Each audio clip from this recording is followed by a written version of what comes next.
प्रदेश का कर्मचारी पुरानी पेंशन की बहाली को लेकर विगत 10 वर्षों से आंदोलनरत है। पुरानी पेंशन में कर्मचारियों के 60 वर्ष की अधिवक्ता आयु पूरी होने पर सेवानिवृत्ति के फलस्वरूप आधे वेतन की राशि पेंशन के रूप में स्वीकृत की जाती रही है, परंतु नई पेंशन योजना में वह सुविधाएं नहीं प्राप्त हो रही है जो पुरानी पेंशन में प्राप्त होती रही है।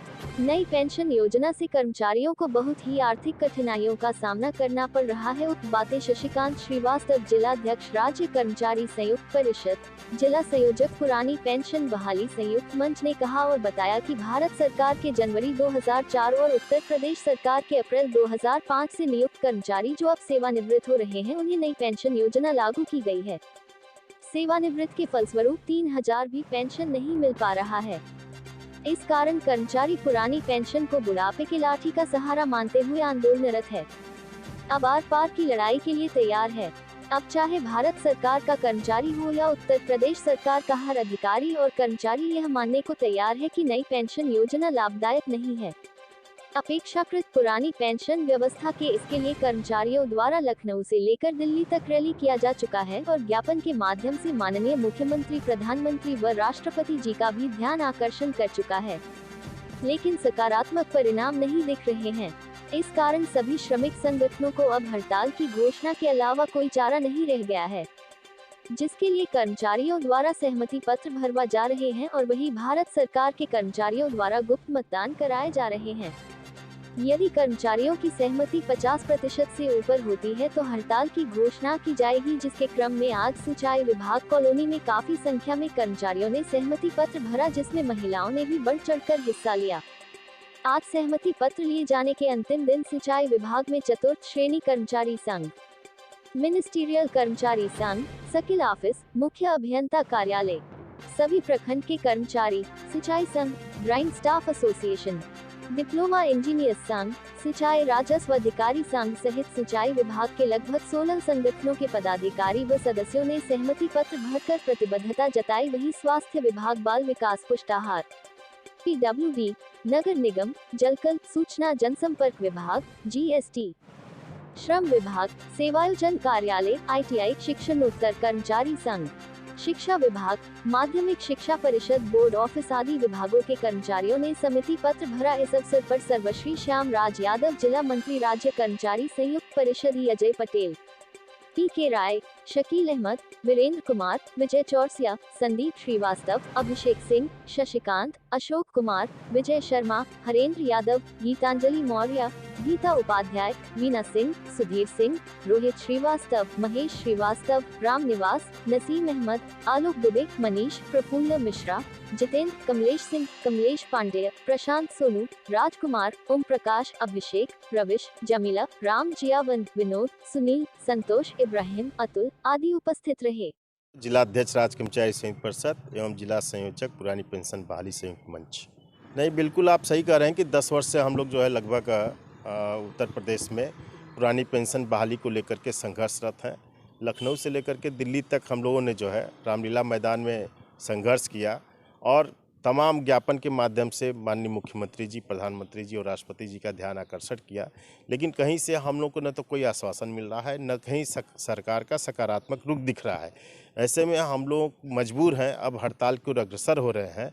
हड़ताल के लिए हमारे सभी विभागों में सहमति पत्र हम लोग ले रहे हैं बगैर किसी जोर ज़बरदस्ती के दबाव के।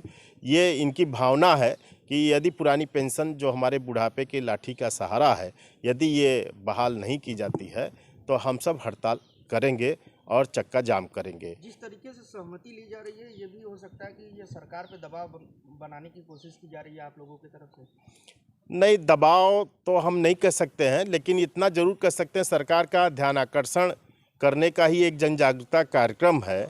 ऐसे परिवेश में सरकार इस बात को समझ रही है कि जिन जिन स्टेटों में वर्तमान सरकार रही है और हमारी पुरानी पेंशन बहाल नहीं की है, उनको वहाँ से सत्ताच्युत होना पड़ा है।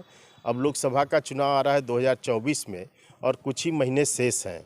ऐसे परिवेश में हम माननीय प्रधानमंत्री जी से यह अनुरोध करेंगे कि पुरानी पेंशन को बहाल करें, क्योंकि नई पेंशन योजना को वो भली भांति जान और पहचान चुके हैं कि वो जो धनराशि सेवानिवृत्ति के समय मिल रही है वो कहीं से हमारे लिए लाभदायक नहीं है और उतने में तो आज के डेट में कह लिया जाए जो इनकी महंगाई व्यवस्था है, हम उनका गैस भी नहीं भरवा सकते हैं, इतनी महंगाई है।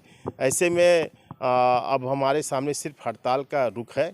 निश्चित रूप से ये कठोर निर्णय हम लोग को लेना पड़ेगा। कहीं ना कहीं से एक आवाज़ उठती है कि जिस तरीके से आप लोगों का नया वेतन लागू किया गया है, इस तरीके से सांसद और मुख्यमंत्री का भी नया वेतन लागू हो तब उनको समझ में आए ये कहाँ तक ठीक है।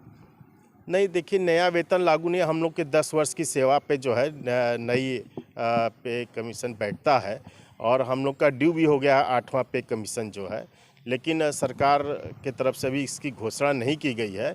और ये बात सही है कि पुरानी पेंशन व्यवस्था जो एमएलए एमपीज़ को मिल रही हैं, उनके यहाँ तो 3-3 पेंशन की व्यवस्था है। विधायक हो गए तो उसका पेंशन अलग मिलेगा, एमएलसी हो गए तो उसकी पेंशन अलग मिलेगी, और सांसद हो गए तो उसकी पेंशन अलग। तीनों को जोड़ करके कम से कम 2.5 से 3 लाख रुपए पड़ जा रहे हैं। और हम 60 वर्ष की सेवा के बाद जो हमारे नए 2005 के बाद जिनके अपॉइंटमेंट हुए हैं वो सब 3,000 साढ़े 3,000 पे रिटायर हो रहे हैं। तो कहाँ 3 लाख और कहाँ 3,000।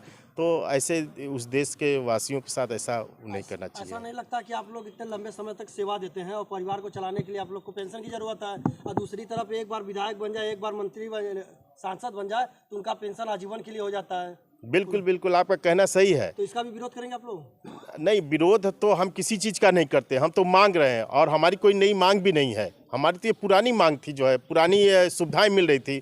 अब वो जो सरकार ने स्कीम लाई है तो हमारी अच्छाई के लिए लगाए ना।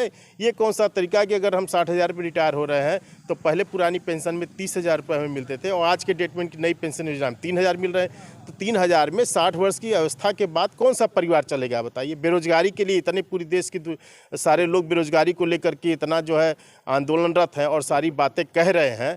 तो बेरोजगारी के दौर में अगर उसके घर में 2 ठो लड़के अगर बेरोजगार हो गए तो 3,000 रुपये में कहाँ से उनका जीवन का लालन पालन पोषण होगा। देख ही रहे हैं, शिक्षा की व्यवस्था आप सब जगह देख रहे हैं।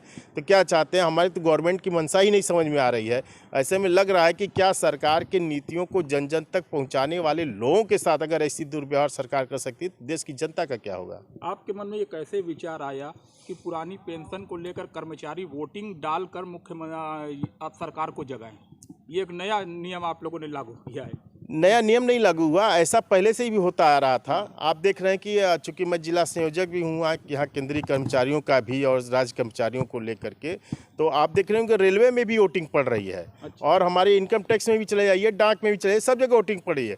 ये इसलिए हम लोग सरकार को बताना चाह रहे हैं कि देखिए, हम कोई आंदोलन से नहीं कर रहे हैं, स्वेच्छा से लोग वोट डाल रहे हैं। और हड़ताल करके अगर ऐसे में देश का चक्का जाम होगा, सारे विकास कार्य अवरुद्ध होंगे, तो उसमें कहीं से कोई श्रमिक संगठन दोषी नहीं है।